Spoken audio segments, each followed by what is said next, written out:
Bonsoir à toutes et à tous, bienvenue dans votre JT de 20h.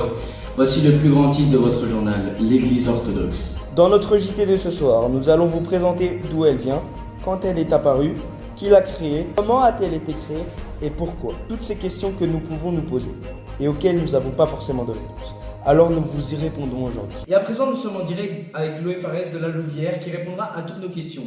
Bonjour Chloé, qu'est-ce que vous avez de beau à nous dire ? Oui Guillaume, je vous reçois 5 sur 5. Nous voilà en direct de La Louvière pour interroger l'historien spécialisé sur l'église orthodoxe, Giuliano Paparo.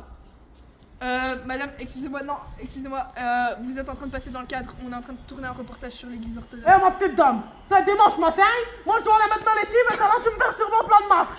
Ça va pas? Oui, d'ailleurs, madame, est-ce que vous auriez pas vu justement l'historien qu'on doit interroger, Giuliano Paparo, parce que nous avions rendez-vous avec lui là, maintenant, tout de suite. Oh, si tu me parles de mec bizarre là-bas qui ouvre des bouquins à tous les coins de rue, il est là-bas au bout. Allez, salut. Merci madame, merci beaucoup, merci. Nous allons aller à la rencontre de Giuliano Paparo maintenant. Nous vous présentons toutes nos excuses pour ce léger désagrément. Malheureusement, ce sont les aléas du direct. Nous allons alors dès à présent aller à la rencontre de Giuliano Paparo pour lui poser toutes nos questions. Il me semble que c'est le monsieur là-bas. Excusez-moi monsieur, nous cherchons Giuliano Paparo. Une gente dame nous a dit que c'était vous. Pardon? Ah, mais c'est vous? C'est vous, monsieur Paparo? Voilà. Comme vous avez pu l'entendre, Monsieur Paparo refuse d'être filmé. Il nous a donc autorisé de le filmer uniquement de dos et il répondra bien sûr à toutes nos questions. Alors, Monsieur Paparo, pouvez-vous nous dire de qui vient l'Église orthodoxe ? L'Église orthodoxe n'a pas été créée par une seule personne, mais elle a émergé au fil du temps à partir des premiers siècles du christianisme. Elle trouve ses racines dans l'Église chrétienne primitive, qui était unifiée avant de se diviser en différentes branches. La séparation formelle qui a donné naissance à l'Église orthodoxe est survenue après le Grand Schisme de 1054, un conflit entre l'Église d'Orient et l'Église d'Occident. Ce schisme a été causé par des différends théologiques, politiques et culturels. L'Église orthodoxe se considère comme une continuation directe de l'Église chrétienne primitive, dont les apôtres sont les figures fondatrices. Elle se compose de plusieurs églises autocéphales, unies dans la foi et le sacrement, chacune dirigée par un patriarche ou un archevêque. Merci monsieur pour votre réponse à notre question. Maintenant, question suivante, évidemment, car nous n'en avions pas qu'une seule. Comment a été créée l'Église orthodoxe ? D'où viennent ses origines ?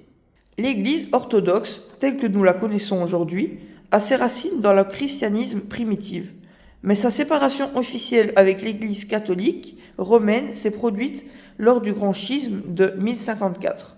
Ce schisme a été le résultat de divergences théologiques, culturelles et politiques entre l'Église d'Orient et l'Église d'Occident.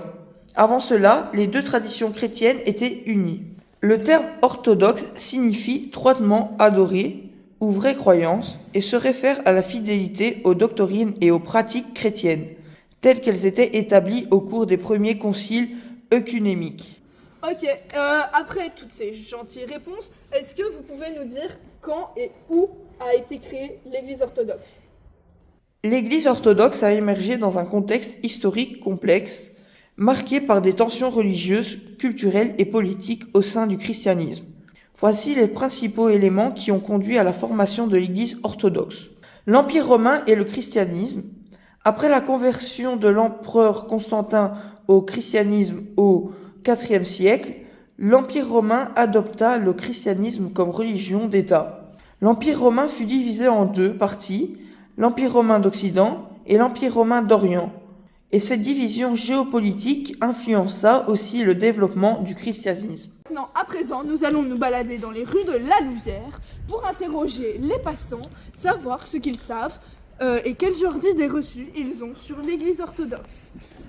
Il me semble voir quelques personnes par là, c'est vrai que c'est pas très fréquenté par ici. Ah, ben, il y a un gentil monsieur par là. Nous allons aller l'interroger. Monsieur, excusez-moi. Ah super, encore un petit... Wouhou. Monsieur, excusez-moi. Excusez-moi monsieur.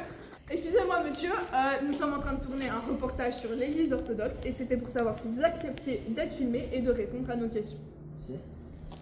Vous acceptez? D'accord, merci beaucoup monsieur, la caméra est juste là. La caméra est juste là monsieur. Où ça? Là? Ah pardon. Dites bonjour à nos téléspectateurs. Bonjour. Alors comment vous appelez-vous? Monsieur Robert. Robert? Robert. C'est un joli prénom. Alors, qu'est-ce que vous savez de l'église orthodoxe? Monsieur? Monsieur? Oui. L'église orthodoxe, s'il vous plaît. Oh oui, excusez-moi, j'étais dans mes pensées. Oh, l'église orthodoxe. L'église orthodoxe. Oui, l'église L'une orthodoxe. des plus anciennes traditions chrétiennes qui s'étend à travers les âges et les continents, fondée sur les enseignements du Christ et les apôtres. L'église orthodoxe Oui, se c'est distingue par sa liturgie majestueuse. Ses icônes, véritables fenêtres sur le divin, et ses chants liturgiques résonnent comme un écho de la foi vivante de ses fidèles.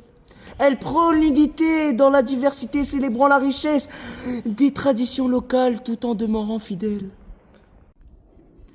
Eh bien, nous avons affaire à un vrai professionnel. Monsieur Robert, nous allons vous laisser vaquer à vos occupations. Malheureusement, non. Donc, nous allons vous laisser vaquer à vos occupations et interroger d'autres personnes. Alors, qui d'autre est dans cette rue? Et maintenant, nous allons vous faire un petit récapitulatif de tout ce qui a été dit durant notre reportage. Alors, l'Église orthodoxe trouve ses origines dans les premiers siècles du christianisme, notamment avec la prédiction des apôtres Saint Paul et Saint Pierre. Elle s'est constituée comme une communauté chrétienne au sein de l'Empire romain et elle a surtout été reconnue après, au IVe siècle, la reconversion de Constantin. Et vous allez me dire, et aujourd'hui, qu'est-ce qu'elle devient l'Église orthodoxe? Eh bien, l'Église orthodoxe, à l'heure actuelle, est autocéphale, chacune a sa propre hiérarchie, mais elles se regroupent toutes autour de croyances fondamentales communes. Je vous rends l'antenne maintenant, Guillaume. Clap de fin, merci aux reporters, merci surtout aux journalistes qui étaient présents sur place et merci à vous, les téléspectateurs. On se donne rendez-vous demain, même chaîne, même heure, pour d'autres reportages tout aussi intéressants. Merci.